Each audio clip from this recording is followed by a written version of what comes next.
And we are live, I believe. Good morning, good afternoon, good evening, wherever you are in the world. Welcome to Bayloric Worldwide. This is a Big Fight special, Big Fight Live, post-fight analysis. Welcome to everybody who's in the room at the moment. Tonight, going to do something a bit special. What I'm going to do is do a breakdown of every fight that you saw tonight, every fight you've seen tonight. And then we'll end on Eubank versus Quinlan. I see no point of going straight to the main fight and talking about the main fight and then divulging into everything else. So we're going to go fight by fight tonight. I've done this simply because tonight I don't believe there's any boxing tonight.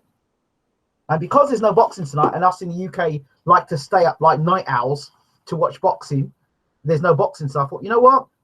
We're going to do a post-fight show like no other. We're going to break down every fight there is that's been on tonight. That's what we're going to do. So I'm not going to get in and talk about any other fights at the moment. I'm going to go fight by fight categorically through them. Strengths, weaknesses, points of the future, where I think these guys are ready for world title shots or not, despite what Andre Ward, Lennox Lewis, Duke McKenzie, or Chris Eubank Sr., or anybody else for that matter have to say. So I'm going to just break things down. Let me very quickly shout out to people in the room. Damien McDirk. Dirk, I hope I said your name right there. Reese Mason. Jim Wilson. Mr. P.O. O'Neill. And so welcome to you in the room. Charlie Cutting. I did have Hamer. After 6, I did say Hamer. But anyway, let me just... who else is in the room? Ishmael Khan. Okay, hello Ishmael. Let's give you guys a round of applause.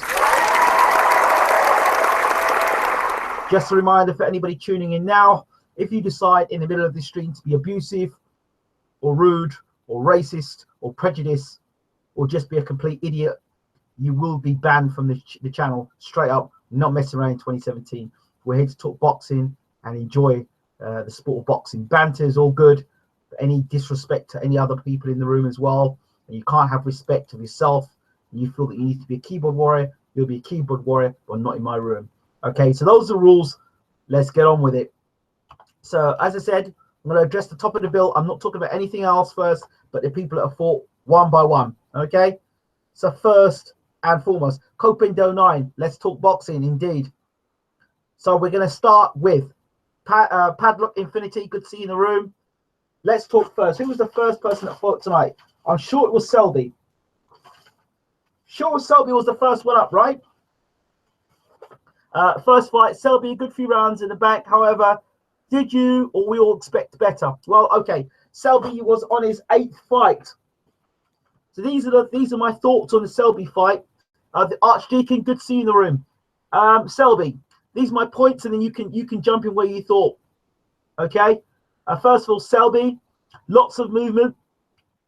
Doesn't hold his feet. I found Selby's doing a lot of moving around the ring. Lots of moving around the ring. Moving. But was he setting up? And was he setting up shots? Was he, landing check hooks? Was he making the guy miss and making him pay?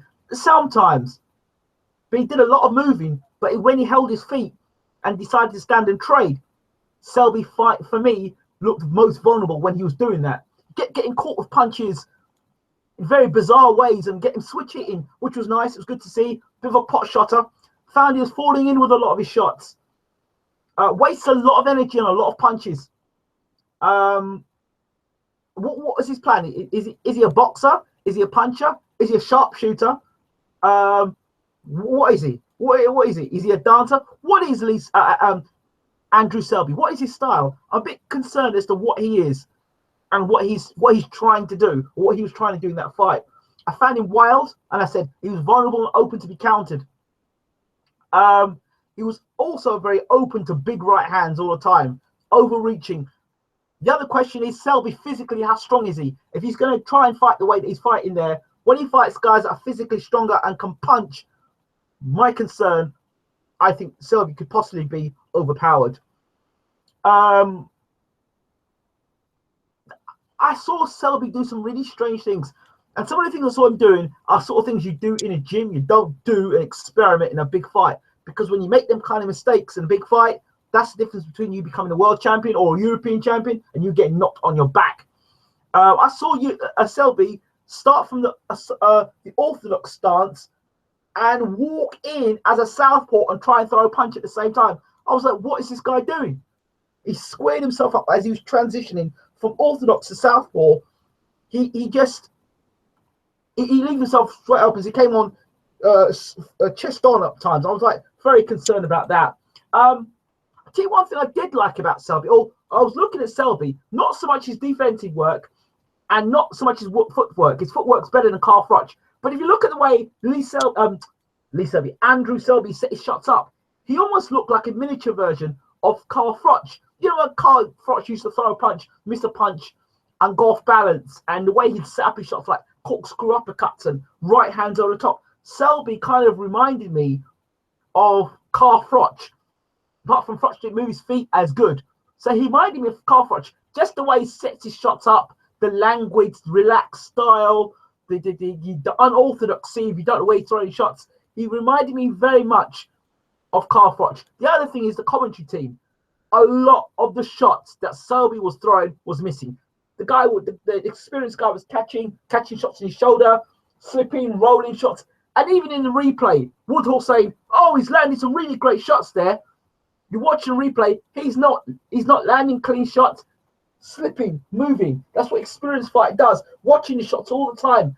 I'm thinking to myself, well, why is that the case? Why is that the case? Guys, I'm talking about Andrew Selby at the moment, please, because stick with me here, because what's going to end up happening is that your talk is going to go amongst yourselves, and if you want me to talk about it with you, then let's stick with Andrew Selby at the moment. We'll talk about Eubank afterwards, please.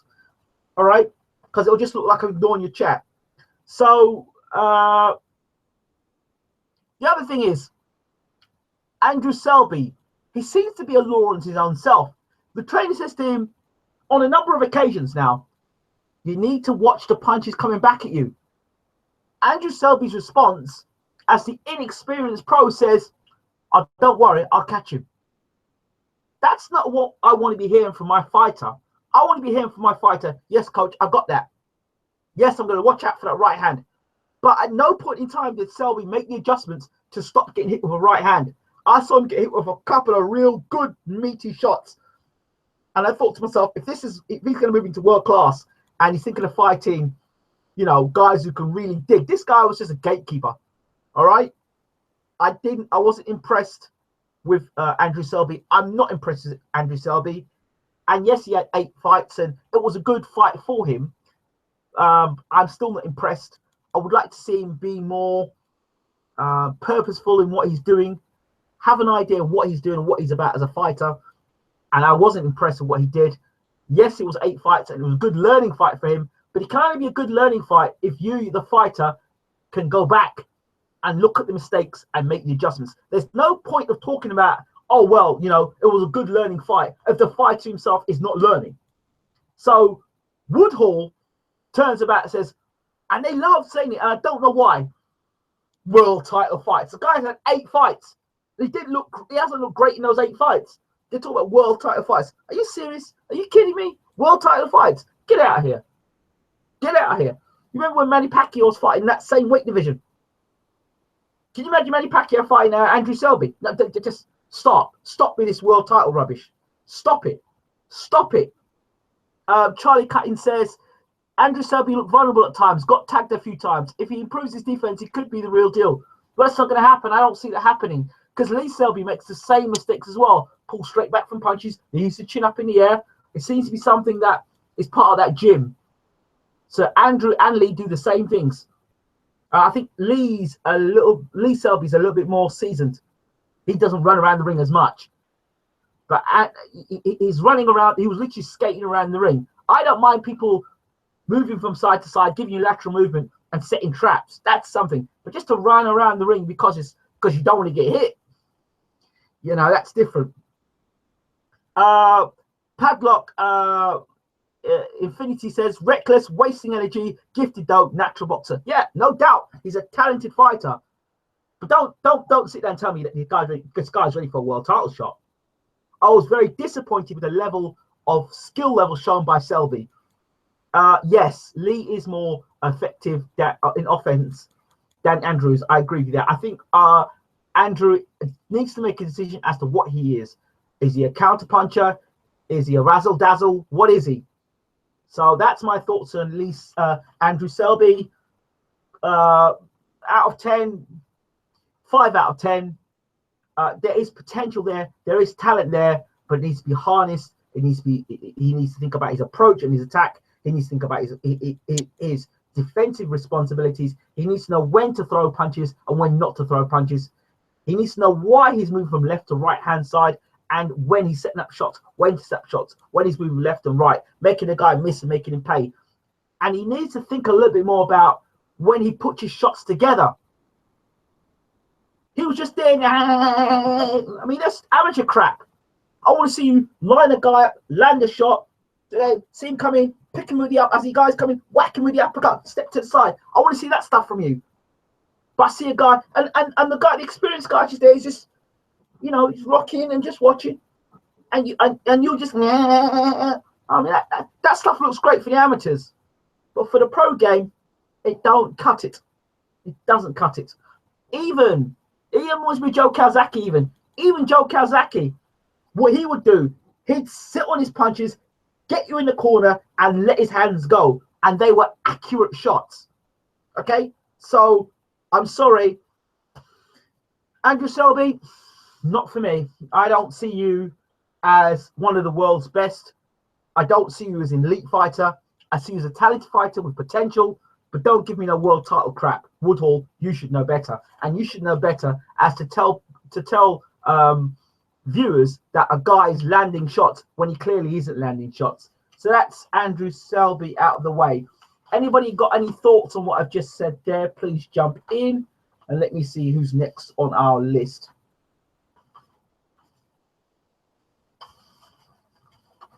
Next on our list. For those of you who are just joining, I'm just doing breakdowns of the fights we've had so far.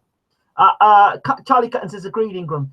If Andrew fought somebody like Estrada at world level, they would take advantage of his sloppy openers and knock him out. Bit like Charlie Edwards this early on. Kid Galahad, not much to say on him. Oh, I've got plenty to say about this. Kid Galahad, let me take you back to George Groves versus Carl Froch, the second fight. And I met one of my favorite fighters of all time, Prince Naseem Hamed. I've got, I think, interviews actually on this channel, and I interviewed Prince Naseem, and we went off on a tangent. He was only meant to give me 2 minutes. He gave me about 15 minutes, and we spoke. And we talked about Kid Galahad, and he said Kid Galahad, in his opinion, should avoid Carl Frampton. He said that a long time ago. I think he probably feels the same way now. Kid Galahad, first of all, I've got to ask this question. Why is he world class? What has Kid Galahad done that's made him world class? I don't get that. The guy Joseph Abeko had medical issues, and this other guy was on the undercard. This guy, Galahad Ford, right? This is Galahad, yeah. Good evening, Ballistic Cat. Right, this guy coming into the ring that you're fighting, you had an hour to prepare for him, yeah. This guy comes in with 17 defeats. Not 2, not 3, not 5. 17 defeats. This guy's not got a winning mentality. He is coming with 17 defeats. Do you understand this? This guy is talking about Frampton, Quigg, Mares, Santa Cruz, Gary Russell Jr. Wait, hold on. Let me just talk to you about the things I saw about Galahad coming in. It was great to see Kid Galahad back in the ring, and I've actually interviewed him as well more recently. That was just after Brook was fighting Golovkin. Really nice guy, nice chap. Kid Galahad, really humble, genuine guy. But I can't say to you, because I met him and because I had a conversation with him, I'm gonna talk about this anymore. I'm not gonna change my views. They still remain the same. Like I said, great to see back in the ring, Kid Galahad. What I noticed was Kid Galahad, switch hitter. He seems to be heavy-handed. Defensively, a second fighter, irresponsible from this gentleman we just talked about, Andrew Selby, as irresponsible. This guy, Kid Galahad, is equally as irresponsible. A guy with 18 losses comes out, first 30 seconds, lands a right hand on your chin. What? And doesn't land it once, not even twice. He's regularly hitting you on your right hand on the chin. His inside work I found very poor. I was asking myself, well, every time Kid Galahad got inside, he was very happy to oblige and hold this guy with 18 losses instead of trying to duff him up and get him out of there. Now, I want to see when you are fighting a guy that's got that sort of standard. If you're fighting a guy that's had 18 losses or 17 losses coming into, I want to see you get out there and say, listen, I'm meant to be world class. You've had 18 losses. I need to be getting you out there like sharpish. I don't need you hanging around and telling me how you know how poor you are. I need to get you out there. They're levels. So where was the uppercut? He was inside, quite happy to oblige to hold this guy who was an 18 fight loser, serial loser. So like I said, why didn't he take the approach? Look, I'm going to get you out of there as soon as possible. Why was he so open to the right hand? And even when he kept getting hit with the right hand, Galahad, he kept getting hit with the right hand over and over and over and over again. You can't be doing it at world level because you will get knocked out. Kid Galahad is not ready for world level. You cannot move from fighting and looking poor against a guy with 18 losses, right? You can't move from that level to fighting a world class and fighting Carl Frampton and Scott Quigg and Abner Mares and Santa Cruz. Wait. How the hell can you jump from 18 losses to world class? It was embarrassing. And the referee stopped the fight. He stopped the fight not because the guy was in no fit state to continue. It's because us, the paying audience, were in no fit state to continue. It was that terrible a fight.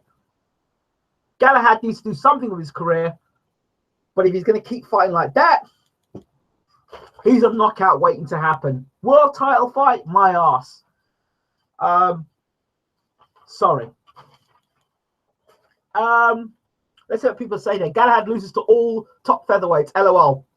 I agree.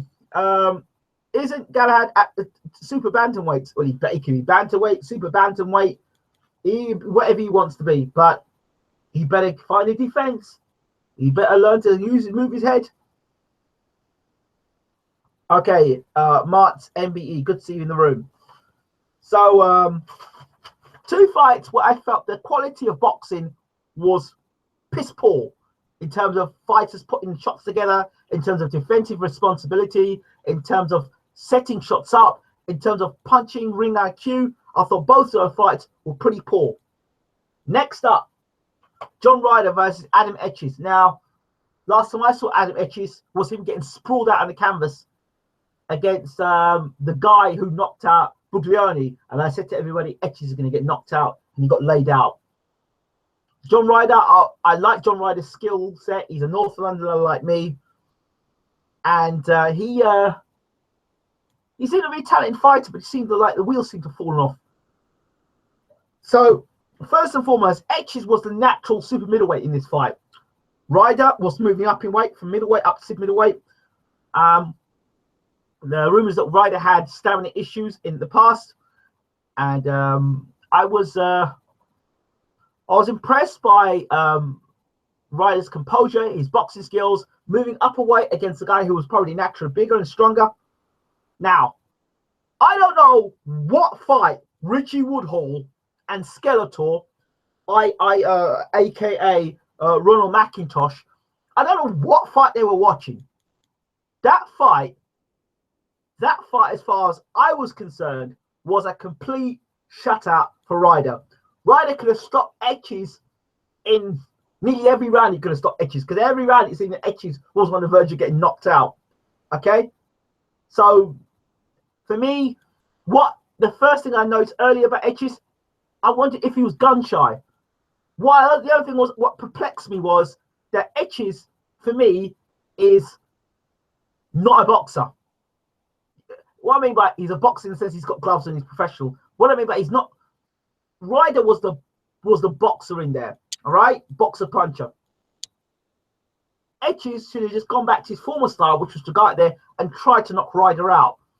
The physically bigger and stronger man, more used to the weight, being at that weight division, try and bully Ryder. When he was on the ropes, he seemed to have some success, and Ryder seemed uncomfortable. But when he tried to stand outside and try and box with Ryder, he was getting caught with all sorts of shots. Ryder was beautiful the way he threw the uppercut through the middle, the left hands around his left hooks around the sides, beautiful punches in between Etch's arm punches. I liked it, classy. That was the first time in the night I saw a guy put shots together, move at angles, nice, really impressive Ryder. And then Dominic Ingle. Dominic Ingle. Dominic Ingle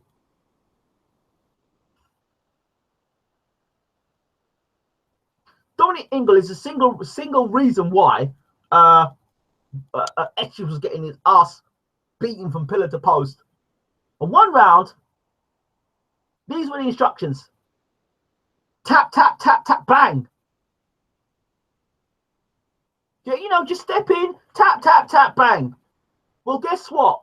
While Etches was tap, tap, tapping, every time he was tapping, Ryder was countering him. So you basically are leading your man down a very dodgy, slippery road, because while you're going tap, tap and putting nothing behind your punches, Ryder's countering with hard, effective knockout blows. Tap, tap, bang. Okay. And then another bright spark from Dominic Ingle says, back him up and work him clever.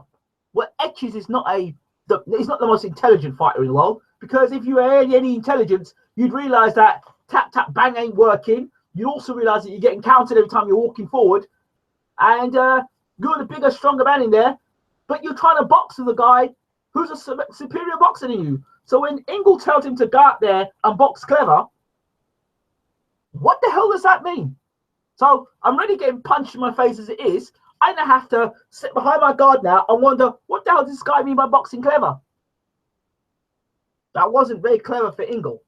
And then, hold on, I ain't finished yet. The best line of the night was the 12th round. Don't go out there and knock him out. Break him down. What? This is the 12th round. You are 11 rounds behind in the fight, and you don't want to go for the knockout? You're the puncher in the fight. Yeah? That's your only chance of winning this fight. You're going to try and break the guy down? So what the hell were you meant to be doing for the last 11 rounds? Shocking. Absolutely shocking. W. Rill says, good evening and welcome to the room. Woodhall had simply been smoking spice. He was talking the most shot I've ever heard. Adam Etches did well, but not so technical. No, he's not technical at all. Garbage. Garbage. Sorry, that's what it is. And I think he was gun shy after he got knocked out. I don't think he's been the same fighter. And whoever's taught him to put his hands up now and walk forward, Etches is the kind of guy that I don't think Etches should box much longer. I really don't. If you're going to fight like that, go back to your old style as a puncher, or don't carry on boxing, because I don't think it's going to end very well for Adam Etches. For John Ryder, great to see him come back. Now, I wish I could trade John Ryder, because you know what I would do, John Ryder?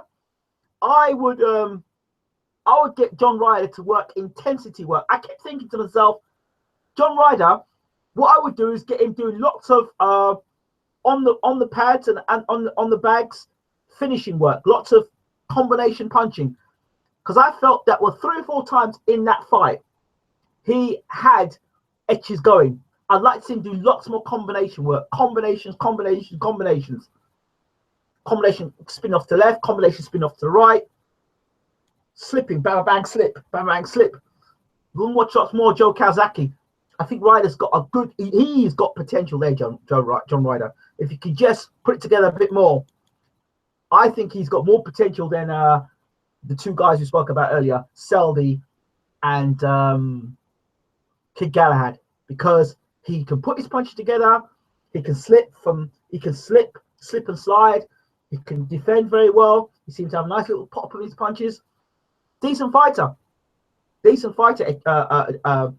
Ryder. I just like to see him put more explosive punches together, and that comes from being in the gym.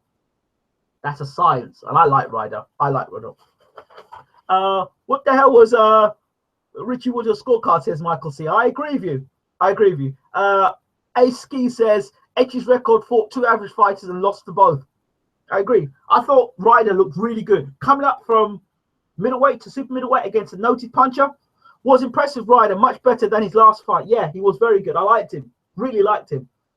I liked him. Anybody who have anything to say about Mr. Dominic Ingles' instructions, which I thought were his instruction was just as bizarre as Woodhall and Skeletor's scorecard. But anyway, let's move on. The fight after that, which was Chris Too Slick Kongo. Evening. Richie Woodhall is known for a pretty bad scorecard. Just referred back to the Blackwell fight. Dear me. Dear. I think Richie Woodhall needs to go and do some. You know, I'd love to hear Steve Holdsworth. I like Steve Holdsworth. I used to love listening to him because not only would he tell you if a guy couldn't fight, he'd crack his own little bit of commentary. And I love Steve Wood. What's his name? Holdsworth. Love that guy. Edges is one fighter, one-way fighter, forward, jab straight to the chest and gets back inside. Not too much to say about Kongo. There's plenty to say about Kongo. And I'll tell you what, I've got plenty to say about Kongo. No, not just because he's black, because that's got nothing to it. Hi, my MGW. I like Chris Kongo for a number of reasons. He was fluid, his body shots, vicious body puncher, applied the pressure straight away, all about the business. Dismantle a guy who had no business being in a ring with him. That is what Mr. Galahad, the world-class fighter, should have done tonight against a guy who had 18 losses. So Kongo went out there and handled his business. That is what it's about. Not hanging around 4 or 5 rounds, dancing, hold the guy up. No. Go out there, handle your business. So in terms of being on TV, that was a fantastic performance from Kongo. And yeah, fantastic performance from Kongo. What a performance. What do I think of David Icke? Very interesting man. David Price would be a brilliant nightclub answer. His opponent just quit, but the body shots were brutal. They were indeed. Okay, not surprised. A-Ski, Chris Hanslip, Phil Half, ZCFC, A-Ski, Adam Scott, W-Rill, is it Rills? And Michael C. Let's give you all a shout out. Welcome to the show, you good people. So we've just been doing a breakdown, in-depth breakdown as promised, because we haven't got any more boxing tonight to look forward to. So I'm just going to do some extended breakdowns, and you guys can tell me what you think afterwards. Right. So I'd like to see more of Too Slick Kongo. I'm not going to be turning around saying he's ready for a world title shot. I'm not going to be turning around telling you that he's ready for a British title shot. I want to see a lot more of him against better opposition. But what I see, I like the setup. Now, the big one. David Carpet. David effing Price. David effing Price. Here we go. David effing Price. Listen. I want you to come back with me in time. Let's go back in time, and way back in time. Go back and look at my videos, right? I said to David Price, and I said to him, listen, you need to take your ass away from Liverpool, first and foremost. If you really want to be heavyweight champion of the world, you need to take your ass away from Liverpool, right? You need to take yourself and get yourself a world-class trainer who's going to teach you how to box and give you defense. Join the Klitschko camp. At that time, Vladimir was world champion. work with Ali Bashir, work with guys who've, even Tommy Brooks, work with guys who've got a proven record working with heavyweights. Not just no Johnny come lately, matey boy or mate or my friend. No, you need, if you're gonna serious about becoming heavyweight champion of the world, then you need to do the things necessary. When Lennox Lewis got knocked out by Oliver McCall, he made the adjustments, brought Emmanuel Stewart in. He got the best possible people in. David Price, when he got knocked out by Tony Thompson, he brought in Lennox Lewis. No disrespect to Lennox Lewis, but how many southpaws did Lennox Lewis fought in his career? Talk to me.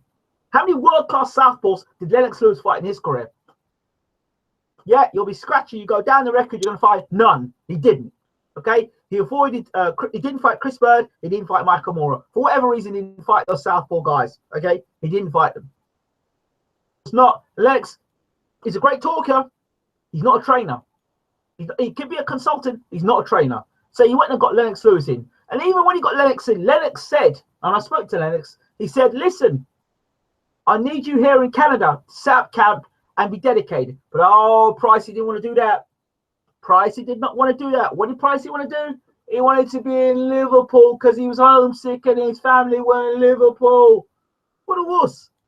And on top of that, this is from what I understand, on top of that, I said to Price, Pricey needs to get a psychologist to work his mind. Now, I had a debate with a gentleman tonight online, and I still stand by the point.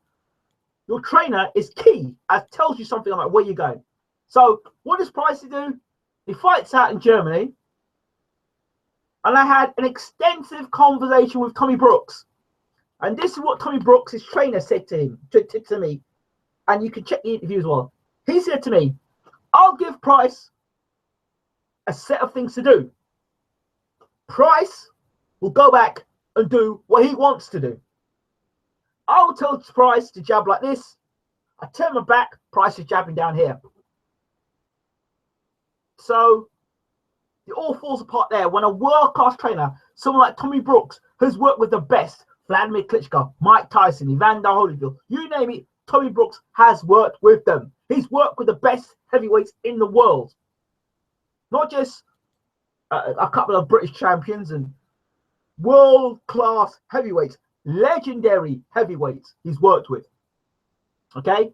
Now, when I heard that David Price had left Tommy Brooks, went back to his old amateur trainer, and then went to Dave Colwell and said, that is a relationship that's going to end in a disaster. An absolute disaster. I said it, and Colwell got word of it through Twitter. And he said, I see you don't like me. I said, no, I don't like you.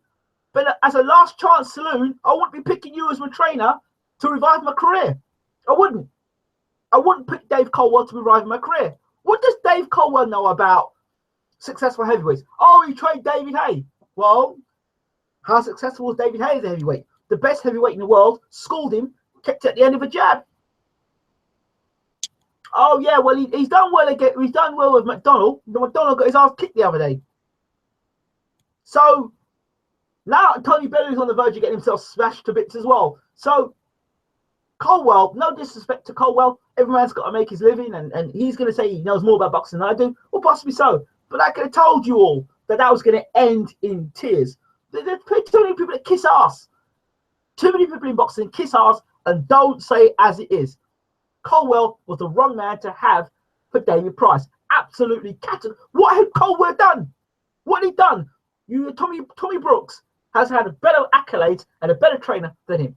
What had he done? In fact, what had Lennox Lewis done? Absolutely jack crap as a trainer. In fact, if you look at Lennox Lewis's record, the two guys he trained got sparked. He trained Manuel Shah, he got knocked out. He trained someone else, and he got knocked out as well. So forget Lennox Lewis. Some guys are great as fighters, but don't make great trainers because their attitude and mentality doesn't rub off on another. Some guys can do it, some guys can't. I look at Mourinho, wasn't a great football player, fantastic manager. So it doesn't always work that way. So come back to my point about David Price. So he goes with Dave Colwell. And on the tape, he looks really sharp. He looks good. It looks like he's learnt a few things. But it's in the gym is where you get rid of those demons, not fight night.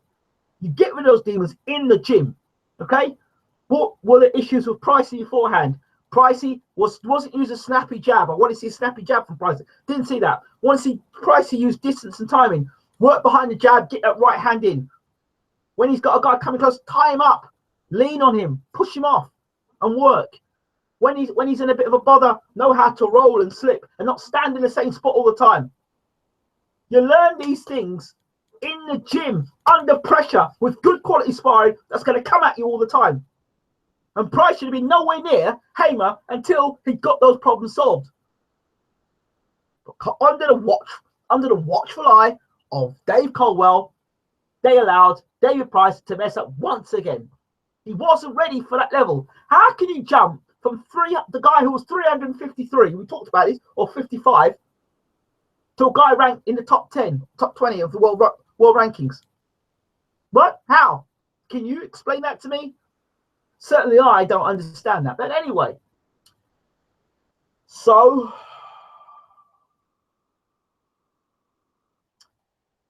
the Hamer fight signed. They signed to fight Hamer.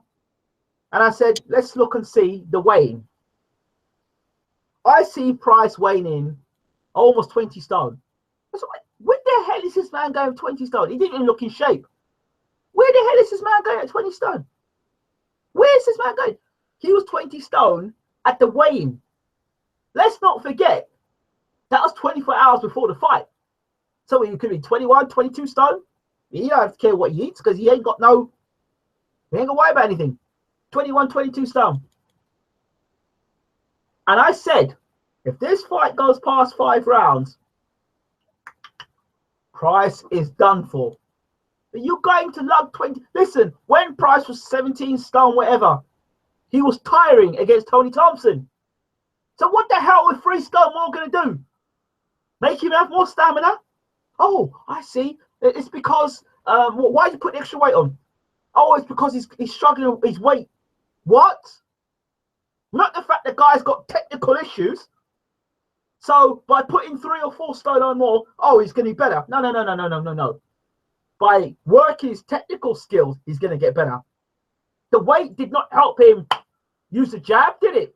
The weight did not help him take distance and space and timing. Didn't do any of the things, did it? No. But oh no. No. You know, people will defend that. People will defend Coldwell's. Oh, like one guy said to me, oh, it's not Coldwell's fault, it's Price's fault. No. Blame Coldwell. Who was the sparring partners? What the hell have they been working at in training camp? All this footage and all this training Price has been doing. What have they been working on? You tell me the difference between Price that fought there and Price that fought Tony Thompson. Same bullshit.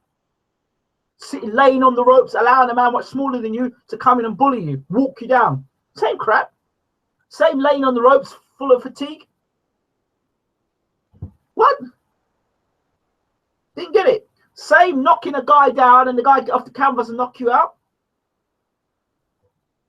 Same inability to handle and deal with any heat and any pressure.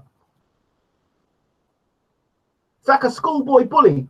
It's all right when you're on top and you're landing the punches. But when the punches start flying the other way, not good. So my analysis of the whole situation tonight.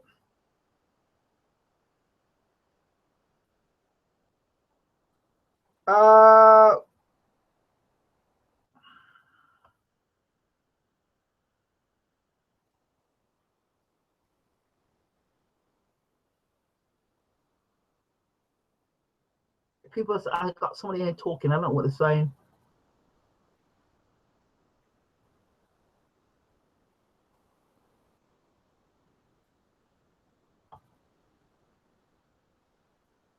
Yeah. Oh, just talking about Eubank here. So we'll talk about Eubank in a minute. I'll come back to Eubank in a minute. So I'll stop my little rant of Price. So Price got knocked out tonight by a comedy of errors. And oh, sorry, I didn't see that. I didn't see people talking. I'm so sorry, guys. I didn't see people talking. My chat stopped. So let me see what people are saying. I'm going to keep quiet for a second. So I'm going to catch up.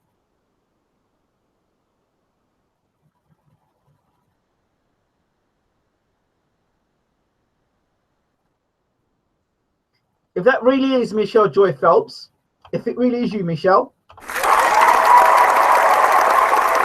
good to see you and welcome to the room. Happy New Year. I just got off from my rant there and I'm ranting away, and I thought my chat had frozen. Okay. Let's see what people are saying at price. Zest CFC says, I knew Ham was going to ice Price. Great videos from you. Watched a lot. Thank you very much for that. Appreciated. No surprise about Price was too heavy. Price isn't built for more than 3 rounds. He's terrible. I'll buy him a great bouncer suit. Cole was an idiot for saying he needs the extra 30 pounds on him. He's stronger. Well, David gets ice Price. I think you've got to blame Colwell for that weight. Dave effing Colwell telling Price to go for a walk.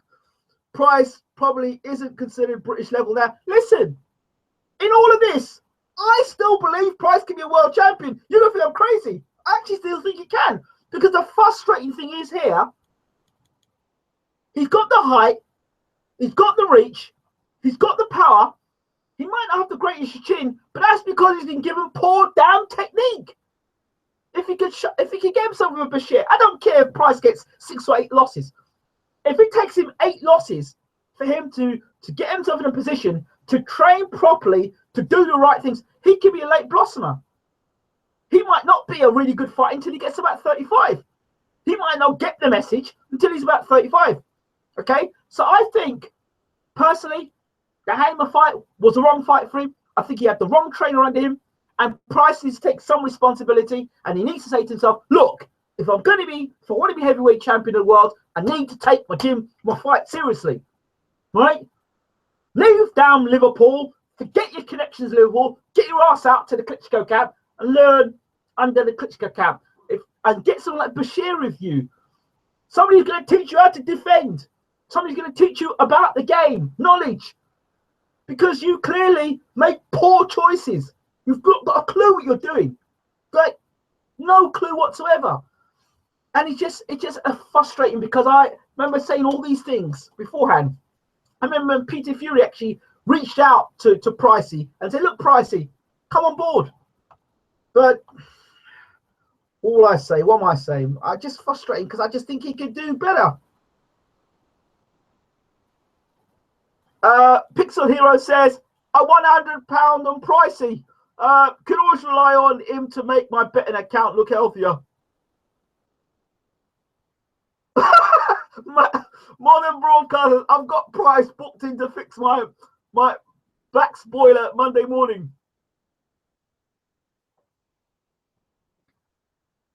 How can Price not use his jab at that size? Wow. Lennox says he needs to base himself out the UK. I said it. Go back and look at my videos.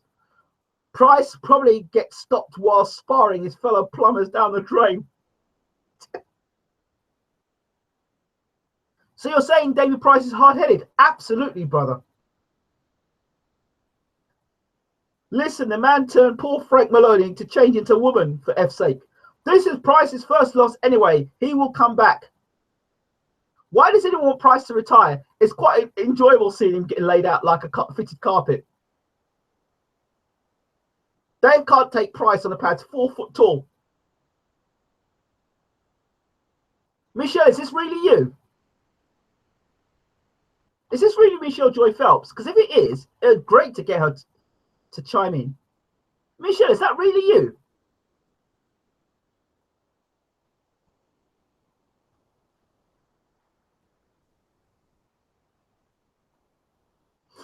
Enjoy your cast, but Price has been smashed too many times. He gets chinned far too often. I agree. He does get chinned, but that's because of the people he's had as trainers. The best trainer he had was Tommy Brooks, and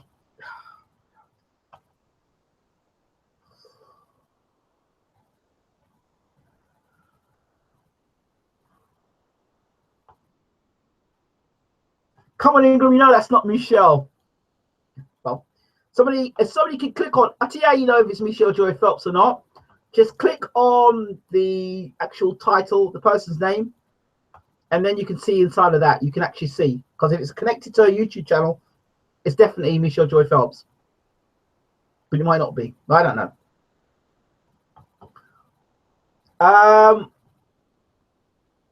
It is the real Michelle. Only has 5 subs, not here.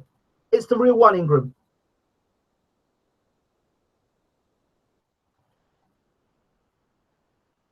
Well, if it's the real one, if it is you, Michelle, it's good to see you. And if you want to chime in and have a chat, you're more than welcome to. It is her 35,000 subs. But if she's still around, then Michelle, if you're still around, then please feel free to jump in the room. I can give you a link and you can jump in the room. I want to hear the Americans' perspective of this before we get into the main event, which is talking about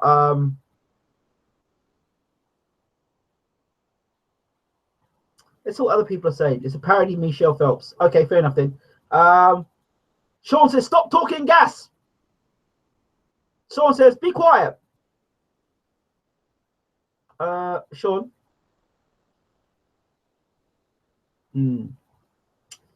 You are the weakest link.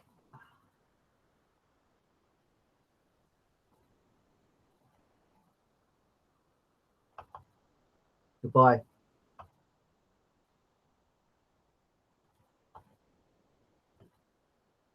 Charlie Cutting says, I'm in charity. Have you checked the? Can somebody check them? I've checked the channel. It had 35 subs and all the videos. She isn't commenting anymore. The nerve of Price say he wanted a Joshua fight too. Thoughts, Ingram? You see now. You know. What you have to take into consideration here is that Price landed some good shots on Hamer. Nobody knows quite how Joshua would react if Price hit him on the chin. And it's all right talking about Joshua, but still need to get on the chin. And we're going to find out about Joshua's chin when Vlad hits him on it. So, oh, Ingram is skipping all my comments. Sorry, mate. We'll see when you see when your room gets packed out like this. Where is it? Where are your comments, son? Well, I'm looking up here and I'm not seeing your comments.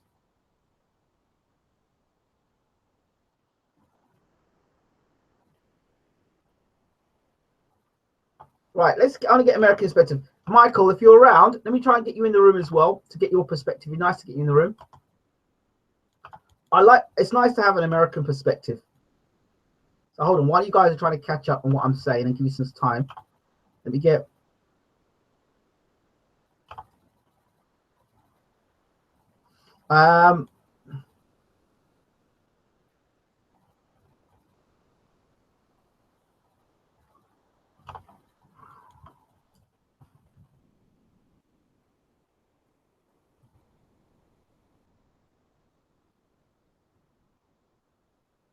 Where are you, Michael? Sorry, I'm just trying to get Michael Wilson in the room. It'll be 2 seconds. Michael, where are you? Oh, here we go. So, like I said before, I'm disappointed in Price. I see no reason why he should have to retire, though. To be honest with you, I really don't. I'm just gonna see what people are saying in the room, and then I'll take it from there.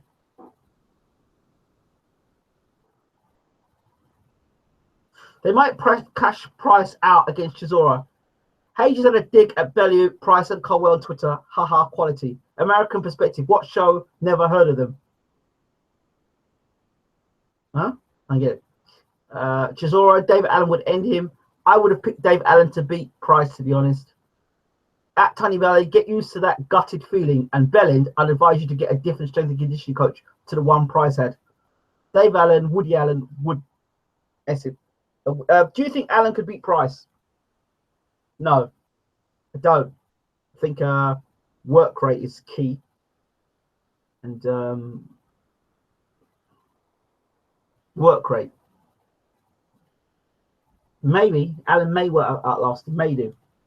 So, okay, let me do this breakdown now. I've just, Mr. Wilson, I've just done, just sent you the link. Okay, so David Price. Here's the breakdown of the David Price fight very quickly. First question I asked myself is, did he not learn anything? David Price was meant to be was meant to be out. Remember when they said David Price was out scouting the Klitschko's? What did he learn from scouting the Klitschko's or Vladimir Klitschko? 1, 2. What did he learn from the Tony Thompson fight? 3. What did he learn from the Ergen Tepper fight? What did he learn from any other defeats? That was a 4. This is the 4th. 5th one. Jab. Where's the jab? He's still pouring with that garbage. What is that jab? 5. He's allowing a smaller guy to back him up. There's no way you would see Lennox Lewis getting backed up by smaller guys. You know, jab, jab, grab, hold, lean, turn. I do believe he can come back. And these are the points I'm looking at here. Price allowing Hamer to dictate. One of the reasons why Hamer was able to dictate was because he had the pouring jab. There was no snap in that jab. So he allowed Hamer to walk in. When he landed the jab and the right hand, when Hamer was coming in, he never cuffed him with the uppercut. When he did it with the uppercut, look what happened. Beautiful 4-punch combination that dropped Hamer. Now, why couldn't he put those punches together and not be on the deck himself? Because his defense is poor. His offense isn't the problem. Price's problem is when he's offensive. Price has the similar problems to Amir Khan. If you look at them, they both don't know when to throw shots at the right time.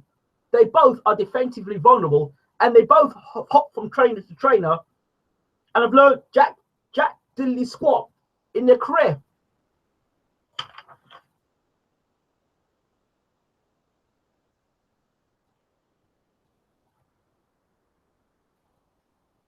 Sorry, that's brutal. He's just mentally weak. I agree. Still, so my points are same old Price. Panics well under pressure. Price doesn't know how to keep out the danger zone. And I was asking, where's the uppercuts? But I think it was an uppercut that dropped it. So those are my thoughts of David Price. So those are areas that I would work on Price.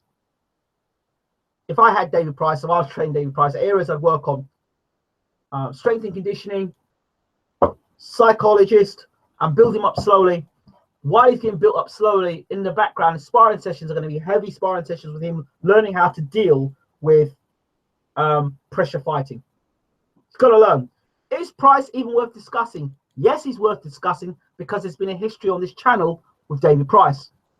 And any fighter is worth discussion if you're a boxing fan. And the other thing is that we're in no rush tonight because there's no other fights to get to tonight. So we're going to take our time tonight and we're not going to rush through.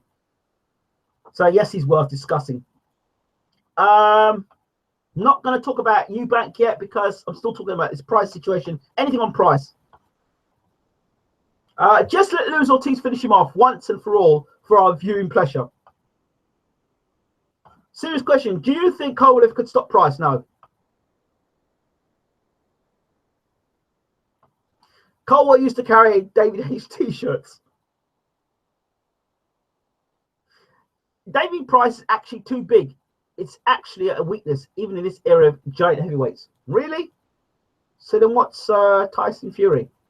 And he's taller than David Price. Just a question. He learnt he ain't good enough, says A-Ski. Can't teach an old dog new tricks.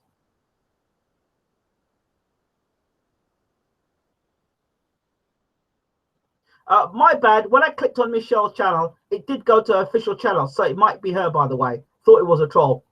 I thought it was her from the start. So much love to Michelle Joy Phelps. Good to see her on the channel and looking in. So shout out to Michelle Joy Phelps.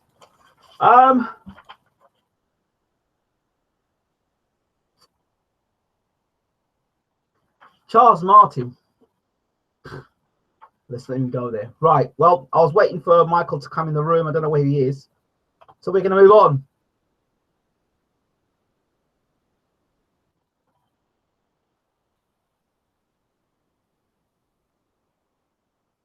Okay. Main event. Let's talk about it. Chris Eubank Jr. versus Ronald Quinlan. Well, you know what? That is as much as I wrote about the fight. But here we go. Here we go. Chris Eubank Jr. is going to clean up the middleweight division. Chris Eubank Jr. is going to clean up the super middleweight division.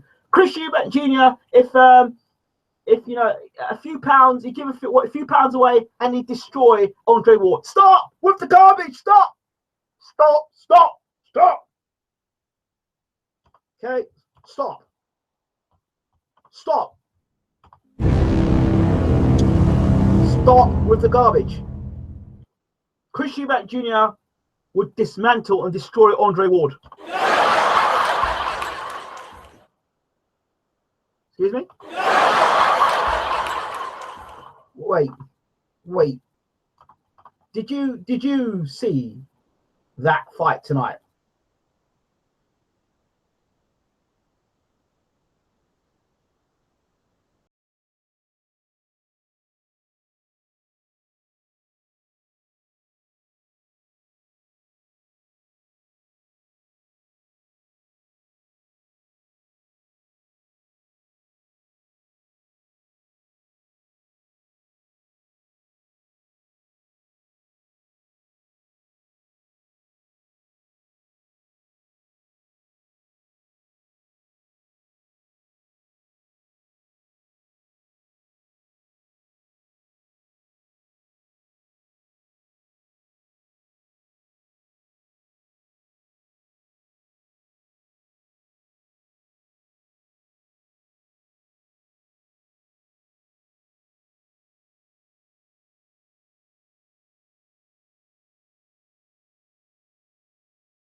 To be put. Uh-oh, what's going on here? Am I still live?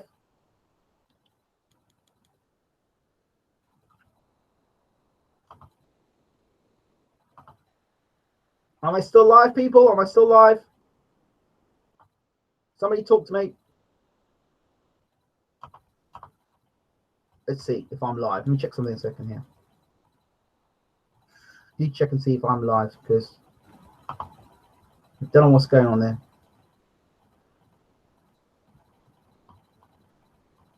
Check and see this is live. Are we live? Are we live? Can somebody tell me we're live? Looks like we're live. Are we live? We still live? I don't know. Are we live? Thank you. I don't know what it is. Don't know what happened there. I'm back. Yeah, sorry about that. Great. Sorry. So we're back to you. It seems to be happening all the time now. You can hear me? Good. Right. Thank you. Back and wife. Right, back. So we're talking about Eubank Jr. If we're talking about Eubank Sr., then okay, I'd understand. Prime Eubank Sr. would be phenomenal. I think he'd be a very good fighter at middleweight and at super middleweight, predominantly at super middleweight. But Eubank Jr., I have a problem with this. Now, I said this about Manny Pacquiao, and I'll say about Chris Eubank Jr. Whilst it looks fabulous on the pads and on the bag and on the stationary target frame, loads of punches, that looks brilliant for the camera. It looks fantastic. But nobody is going to just stand there like that and let you hit them. Just not going to happen. And you saw when Eubank Jr. was throwing his punches, 75 of Eubank's punches were missing. Wide, sloppy, just loading up one shot. Tonight's fight, in terms of expectation, Quinlan, the expectation out of Quinlan was like that, and it's gone like that. Yeah? In terms of Eubank, it was like that, and it's gone like that. One's product has risen after this, and one's product has fallen. Because Eubank Jr., with all due respect,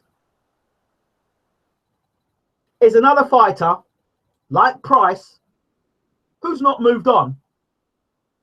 There were moments I was watching that fight and I was sitting there, I was watching, wait, did I see this in the Billy Joe Saunders fight? Now, Eubank Senior says, you know, my son throws 1,000 punches around. Well, that's okay throwing 1,000 punches around. How many of them are landing? And the other thing, Quinlan is not world class. He's not world class, right?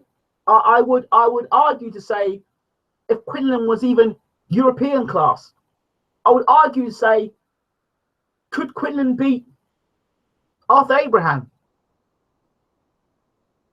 Does he beat George Groves? Does he beat DeGale? Does he beat Badou Jack? Does he beat Ramirez? Does he beat any of those guys? He doesn't. Right? Quinlan beats Paul Smith. Yeah, he might do. I have a problem. The other way I have another problem with is the disrespect that Ronnie Davis and the other guy, Chris Sanagar in the corner, that pees me off. They haven't learned their lesson. Ronnie Davis, experienced trainer. Sanagar, experienced trainer. And Eubank Senior is in the corner. What the hell is that guy doing in the corner? We're back to you, the Billy Joe Saunders thing all over again.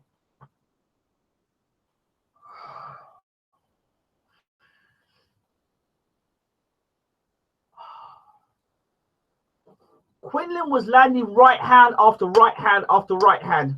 I didn't feel the stoppage was right. And this is the reason why I don't think the stoppage was right. Defending champion. He wasn't badly hurt, Quinlan.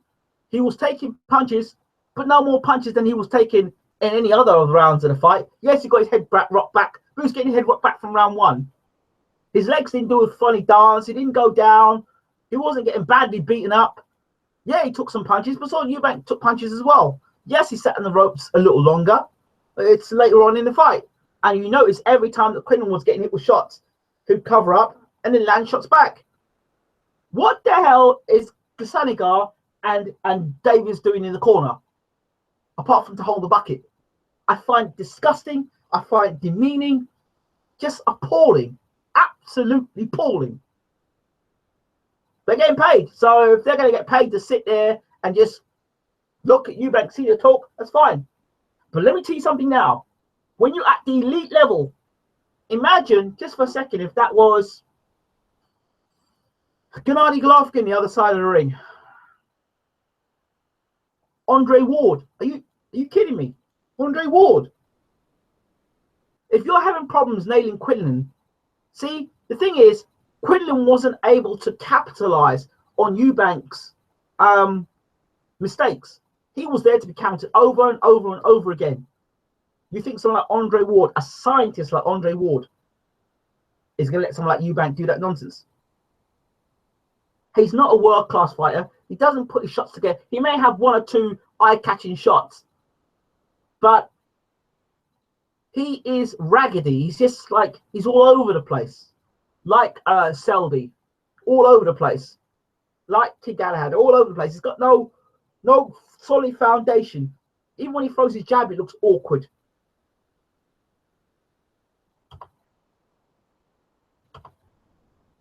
Even when he throws his jab, it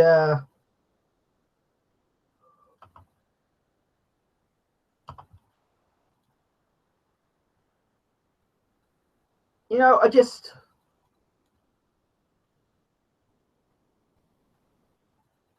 Eubank actually gave him some good corner advice. Yeah. Well, I wouldn't exactly say that the opposition was actually world class, would you? I said it'd be over in 3 rounds. I said, I said, if Eubank Jr. is the fighter that Senior is telling us he is, go back and listen to what I said. If Eubank is the man that Eubank Senior saying he is, this fight shouldn't go 3 rounds. I said that. That's what I said. Don't start twisting my words and say, I said he'd be over in 3 rounds. I said on the basis of what we've been hearing, that he'd beat Gennady Golovkin, that he'd beat Billy Joe Saunders, that he'd knock out, he'd go and dismantle Andre Ward. On that, basis I said that. Quinlan was here to defend and showed a hard head but zero guard and walked onto too many shots. But Eubank was throwing KO power. Didn't look like it tonight. No, he didn't look like. And the other thing, super middleweight. He didn't look as effective at super middleweight as he does at middleweight. That's for sure. Senior is a promoter. Junior's still getting hit far too much. I'll be looking through my hands when he fights a really big puncher with skills because he's still very vulnerable. Very, very vulnerable. The showmanship is a load of BS, I think. I agree. I thought you would quit. Well, you thought wrong because I never said anything that I quit. Those words don't even come out of my mouth, which means that you don't know me very well. So I don't know where you get these. I don't know where you get these. I don't know where you get these stories from. I never said anything about quitting. I said that I was closing down my boxing channel. That's what I said. And this is my original channel. And if you watch what I've been doing, I've not just been doing boxing. Okay, so think about it. All right. And what is it about this quitting? There's people. Do you like quitters? Do you like people that quit? I don't like people that quit. I don't quit. No, sorry. Rob out.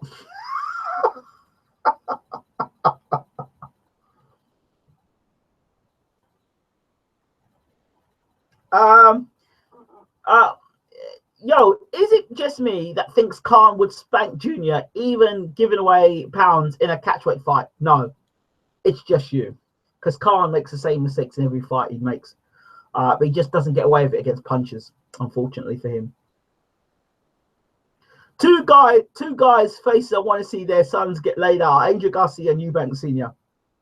Would GGG, Ward, or DeGale beat Quinlan quicker than Eubank did in less than 10 rounds at 168? Yes. I think they're natural 168s. He can't fight that way against any strong super middleweight. Get found out by Ward and GGG, and yeah, exactly. I don't even think he beats Carl Froch.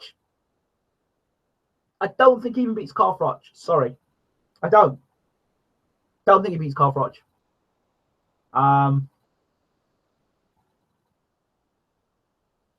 See, DeGale's a different situation altogether, because DeGale himself needs a trainer. But there you go. You know who I'd like to see Eubank fight next? If I could, I'd like to see him fight David Lemieux next. Or David Lemieux or Curtis Stevens. Any one of them. Any one of those guys. No way he beats the Cobra. No way he does beat the Cobra. No way Froch leathers him all day. I agree. Anyone notice the size of Eubank's gloves? No. He wasn't able to impose his physicality as much at the higher weight, and that was clearly a big part of his game middleweight. Could be some long, hard fights at this weight. Yes. I did say at the beginning of my tweets for this fight, I said the strength between middleweight and super middleweight is 8 pounds. Is a big difference. I said that Eubanks need to be very careful at super middleweight, and he's a bully at the moment. I just think Eubank Jr. is a bully. We'll wait and see. Eubank, Yemi Babatunde, good seeing you in the room, Yemi. Eubank Jr. is not ready for elite fighters, and no way has he a chance with Golovkin and Ward. I don't know how Senior is going to defend himself against this. I'd like to see, you know who a fight I'd like to see? Eubank Jr. versus George Groves. Now, I'm not a big George Groves fan personally. I think he is very overrated, but I'd still like to see that fight because I know Groves can punch for 5 or 6 rounds. So for 5 rounds, that's interesting. Junior was reckless and posturing as usual. That won't work against DeGale, Groves, GGG. His ring generalship wears down. His ring generalship wears down Junior, and GGG will win as well.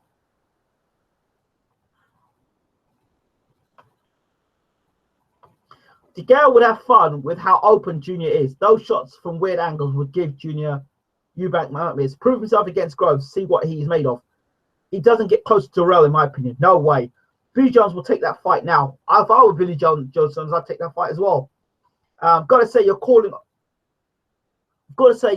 of tonight's fights were. Thank you. Eubank looked like he was wearing 16-ounce sparring gloves. Okay.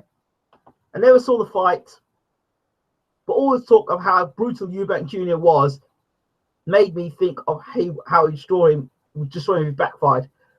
There's something else I want you to look at. You need to understand fighters' mentalities. And if you can, go back and watch when Eubank Jr. is getting out of the ring. Watch Andre Ward. Watch how Andre Ward was smiling all through everybody else. And then when Eubank was coming closer, his whole demeanor changed. And he looked at Eubank. You see, when Eubank's back was to Ward. And look at Ward's behavior. Stone cold, like a poker face. Ward, the Eubanks, that may have backfired because Ward had a chance to physically see Eubank up close. He had a chance to see what he's like inside the ring. Don't think Andre Ward hasn't calculated up in that super brain of his that he would potentially look at a fight with Chris Eubank Jr. He was looking at Eubank up as a potential fight. Look at the way Andre Ward was looking at Eubank. He was licking his lips to say, yeah, you want some? I will kick the living daylight. You come anywhere near me, I'll beat the living daylights out of you. And if you want that fight, you know what? He's looking at us to say, you know what? I'd come down to super middleweight just to kick your ass. I'd come back to the UK. You see, he's got a good audience there, good money, ITV. I'd come back just to kick your ass. That's what I saw in Andre Ward. Andre Ward is such a consummate pro, but that he could see his demeanor. I'll kick your ass. About you give away pounds and fight me? Yeah, okay. I will kick your ass. I will kick your backside. He's like, look at him going, yeah, you want some? You want some? He's like, let me cool myself here because I've been paid to be a commentator tonight, not a fighter, and just be experienced and be a professional. Ward is thinking, yeah, you know what I mean? And Ward just look at him. You want to talk about fighting McDaddy? Okay. You're calling out all the champions? Okay. Does that include my name as well? Just mention my name. But dude, like you said, just mention my name. Mention my name. Mention my name. I will put this microphone down. I will slap the spit out of your mouth straight away, boy.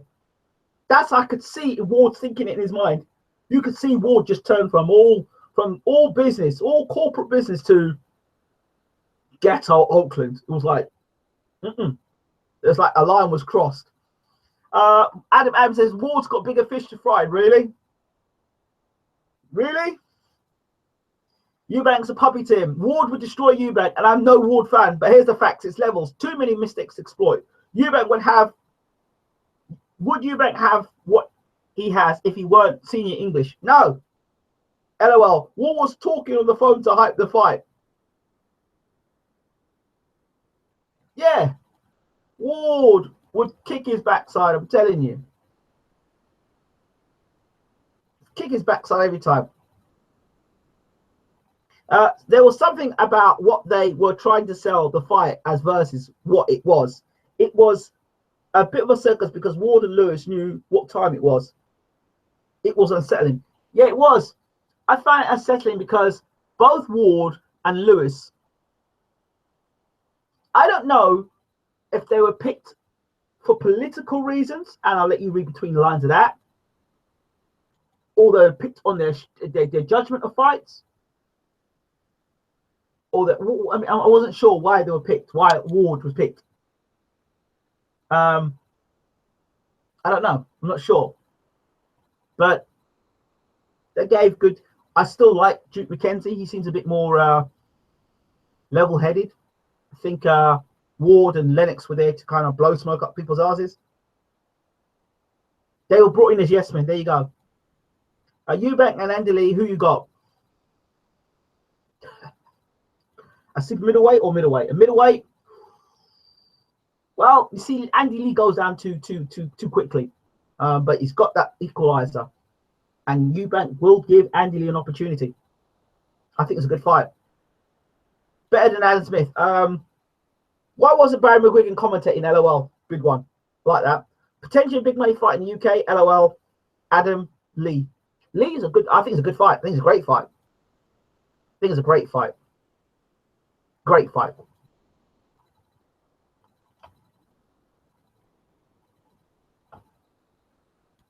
So the future of Chris Eubank Jr. I don't know, but I'll tell you something now. The senior bullies is Junior.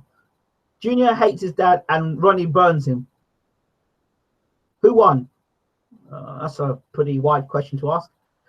Andy Lee pushed Billy Joe all the way through the fight, not just in the latter part.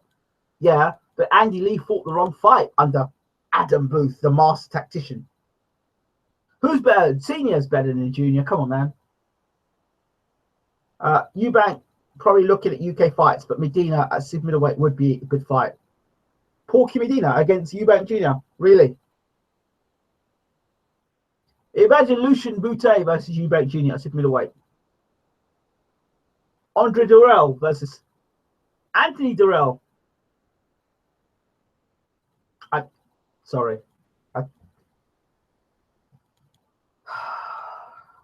It's not good. It's not good. I can't take Eubank seriously. Senior hits hard. Senior hits harder than Junior. Senior's a better boxer than Junior. Senior had better poise than Junior. Senior set shots up better than Junior. Senior has fought better level opposition than Junior. Senior won his first world title at middleweight, then moved up to super middleweight. You know, Senior fought Nigel Benn. That's what made him. Who's going to make Eubank Jr.? Well, the guy that made Eubank Jr. was Billy Joe Saunders, and he got beat by Billy Joe Saunders. And I don't think, in my opinion, that Billy Joe Saunders could ever beat Chris Eubank Jr. Senior. Ever. No, forget that. Stop it. Senior would wipe the floor with Son in his heyday. He was like a coil snake. He'd have exploited juniors massively and hit way harder. Price is done now, Ingram? No, I don't think so. I think Price can come back. He just needs to make some serious decisions. Senior by mile. Price will take a year off and come back. It doesn't matter. He can take 10 years off, but he's got to make the right decisions. And he needs to employ a team that are that know what they're talking about. I personally would love to see Price hook up with James Ali Bashir. Not because I interview Uncle Bashir, but because he's a very experienced trainer in heavyweight boxing.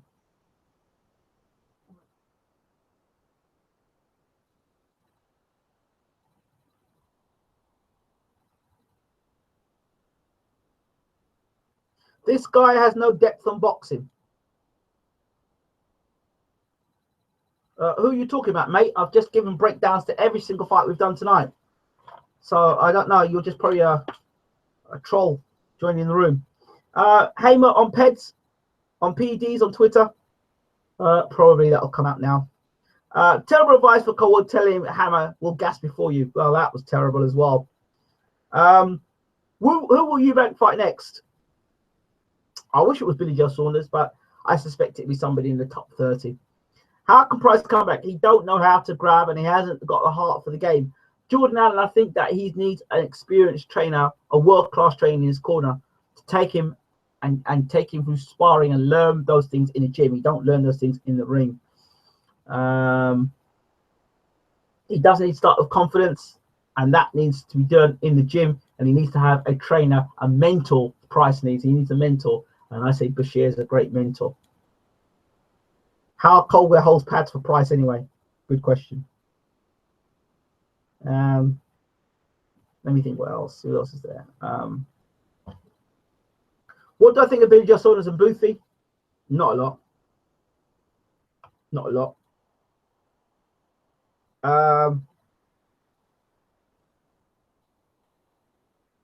Booth was with Junior for a bit, so he can teach Lee to capitalize on his weaknesses. That's interesting. That'd be a good fight, I think. Wouldn't mind seeing that fight, actually. Price is a big lummox.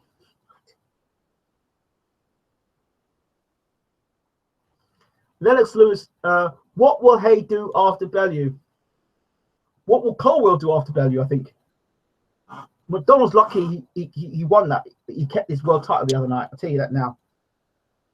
Money is better for video sources about Eubanks. Brook was looking a little chubby. Yeah, he was. Lewis tried to make a price. He didn't listen. No, he didn't. Brook was looking a bit chubby. Yeah, he was. That's interesting. How Brook was. Brook's on his way out to America. Don't you worry about that. He's talking all he wants about. He wants to fight Kardashian. His ass is on the plane. He's going to get shipped out to America. Don't worry about that. Price on his way out to America. Not Price. Brook on his way out to America. Sorry. Can Eubank go back down? Yeah, he can if he wants to. I don't think he's as good a super middleweight as he is a middleweight, but I think he's got a lot of flaws. He looked the exact same at 160. I don't see the toughness in Price. He's sad to say. I think he's finito. Who's better, Joe Gallagher or Colwell? Oh, flipping hell. Joe Gallagher, because he's had more British champions. He mentioning Cotto needed an opponent. Well, he won't be fighting. Believe me, he won't be fighting Cotto. Forget that. The guys who mandated a rematch versus McDonald. Yeah, I hope he comes in and kicks McDonald's ass.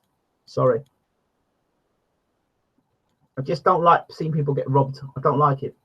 Really don't. Right. I don't think there's much more for me to say. I remember when Colwell gave you shit. Well, I know you remember that. But, hey, he gave me shit for it. But I think, case in point.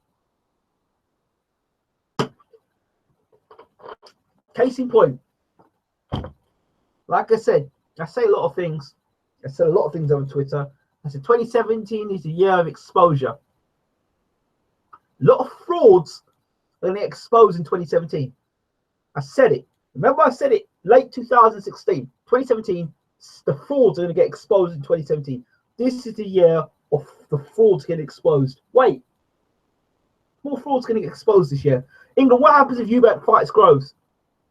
Well, he better not leave his chin out to dry, because it will get tested by Groves. Eubank.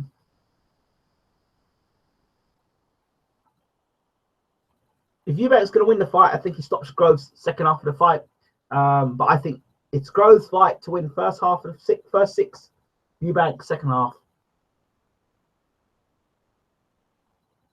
Who are the frauds? Well, this is what you're going to see this year. Wait and see. The fraudsters, the people that say one thing and do something else, wait and see. This year. Exposure, boy, exposure. I think Klick's going to beat. I believe so too, but let's wait and see. Eubank has work rate in chin to trouble anybody. I wouldn't go as far as that. He makes too many mistakes. Too many mistakes. After 27, who will be pound for pound champion?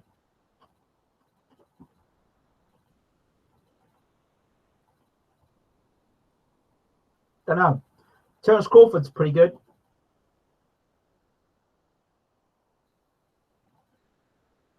I don't know. If Vladimir Klitschko defeats Anthony Joshua, the way people are talking about Anthony Joshua, you say Vladimir Klitschko. Good question. I don't know. Right. I think I can come to the end of the show. Nobody's touched Eubank's chin. Really, one spike shot. That's it. Okay. It's okay. Everyone's chin gets touched. And for those people who said that Gennady Glock has never been rocked before, well, I saw a video of him getting hit with a left hook and his legs doing a little funny dance. I need to find the video and show you guys. What happens when Eubank fights GGG? He gets badly hurt.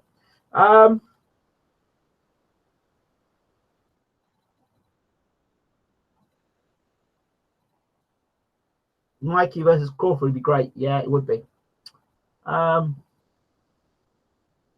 Like I said before, IFL just posted a post-fight press conference of Eubank. Will you do live commentary on it? Absolutely not. No. I mean, Eubank hasn't even been tested, so how can we say he's got a great chin? I agree. Nice video. Enjoyed the chat. Best channel on YouTube. Thank you. Appreciate it. His head ends up in Rose head.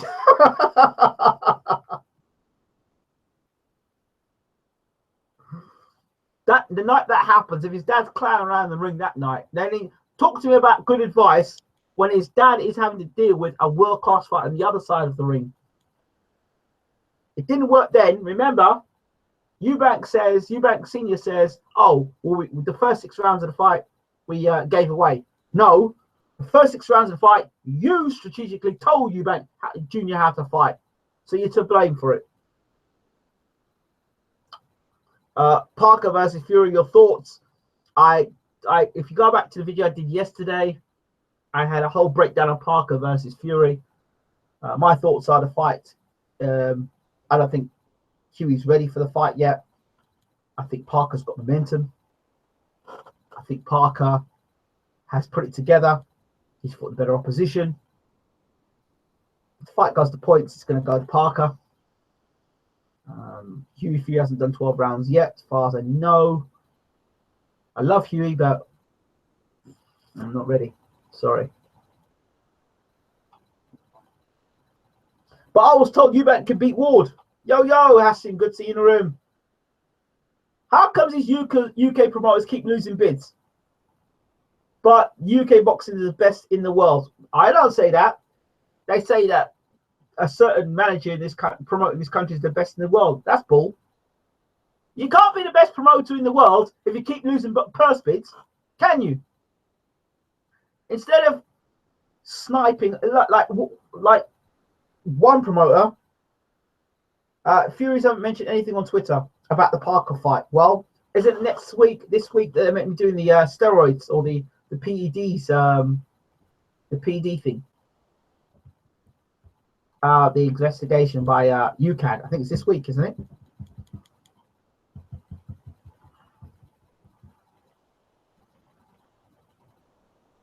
When you come in England shows for interviews, don't know. Maybe, I don't know. Don't know. Good analysis. Thank you. Bubble bag magic. Banter when BT Sports or ITV jump in and win the Brooks Spence burst bid. That'd be funny.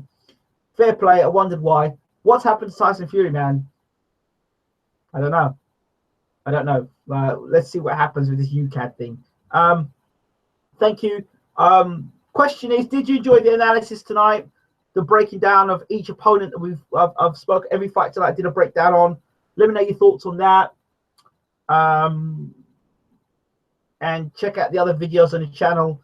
If you are here specifically just for boxing, then I suggest that you not only subscribe to the channel, but you actually add like the playlist that says boxing channel, because that's where I will post it in. What country are you in? I am in Ireland at the moment. Adam, Andre Ward was uncomfortable. Yeah, he was. He was uncomfortable. I don't think he likes to lie, Andre Ward. Well, not about other fighters. I like to speak his mind. I don't think he was impressive, Junior. So, what his father was saying and what he produced was another thing altogether. Right, I think I'm it. Please, those of you who are watching, please share the link.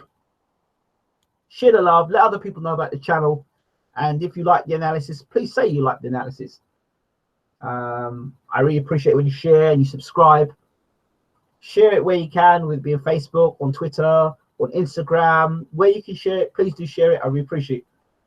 The wrong walk was cheesy. What? Good night. Tyson Fury is like you. He exposed frauds. He's good for the game. Respect. Thank you. It's me, English Senior. My son is best ever. Look at me and my monocle. Subscribing. Thank you. I think he was also pissed off there was no space. Eubank stood right in front of him. Yeah, no, I didn't listen to what happened at the end. I'll have to go back and listen to it because my sound was gone. Cheers, everyone. Modern Broadcast, lots of love to you all. Hey, let's give you all a send off.